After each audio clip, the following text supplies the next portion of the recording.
ए बाबूजी, आज के जमाना में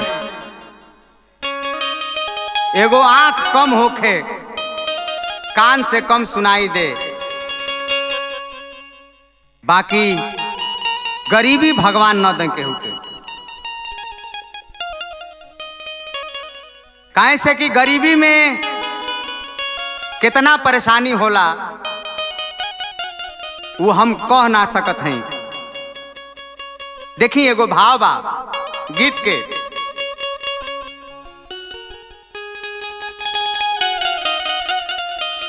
अरे दीहा उमिरिया भले, दीहा उमिरिया भले कम राम जी, आ गरीबी देखई हा केहू के जन राम जी।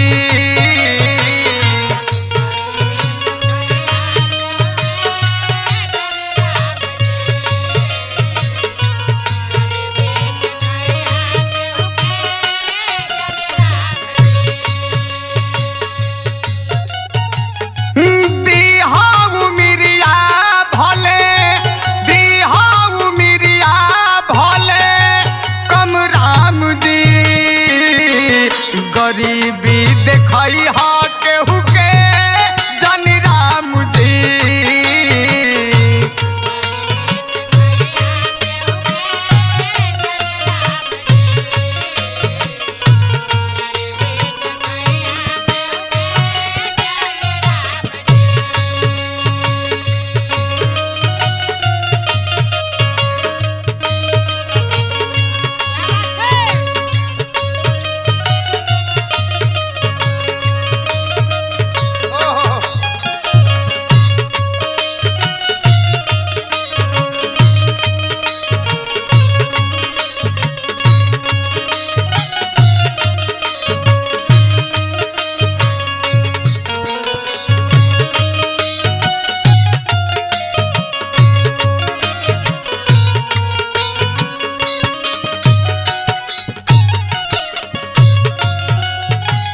ए बाबूजी, गरीबी में इतना दुख होला, ना रहे के घर रहेला, न खाए के दू रोटी मिलेला, बहुत स्थिति खराब हो जाला। ए बाबूजी, हम सबके खातिर के भगवान से ये प्रार्थना करब कि हे प्रभु केहू के गरीबी मत दीह। रहे के छत नाही, पेन्हे के गुदरियो, मिले ना रोटी मांगी कवनो दुआरियो।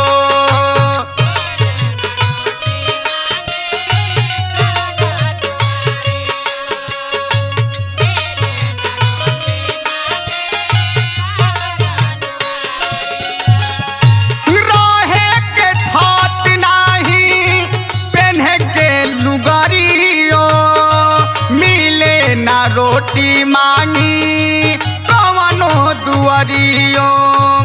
सोची आँख हो खेला, सोची आँख हो खेला नम राम जी। गरीबी देखई हा केहू के जन राम जी।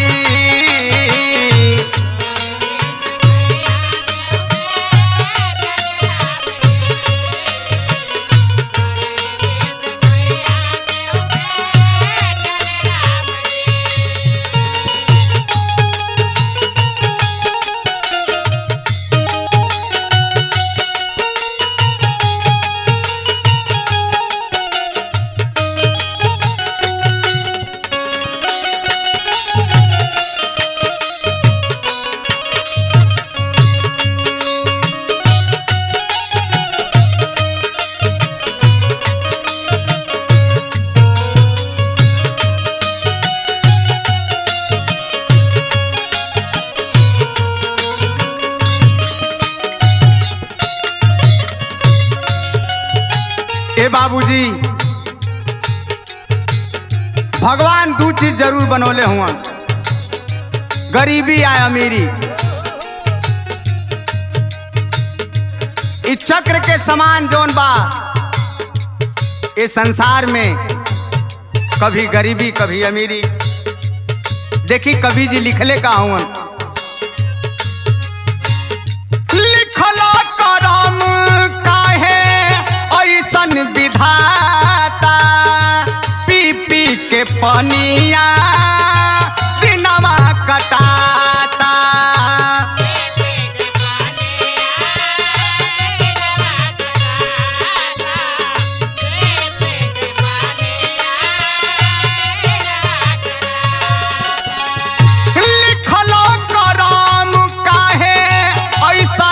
विधाता पी पी के पनिया दिनवा कटाता।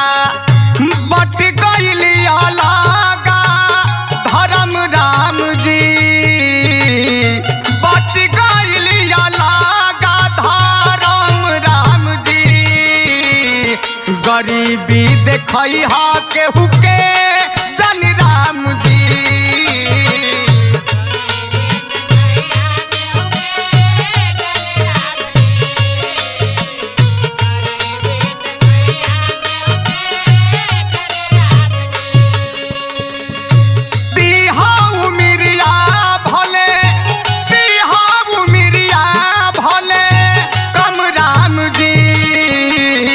गरीबी देखई हा केहू के जन राम जी।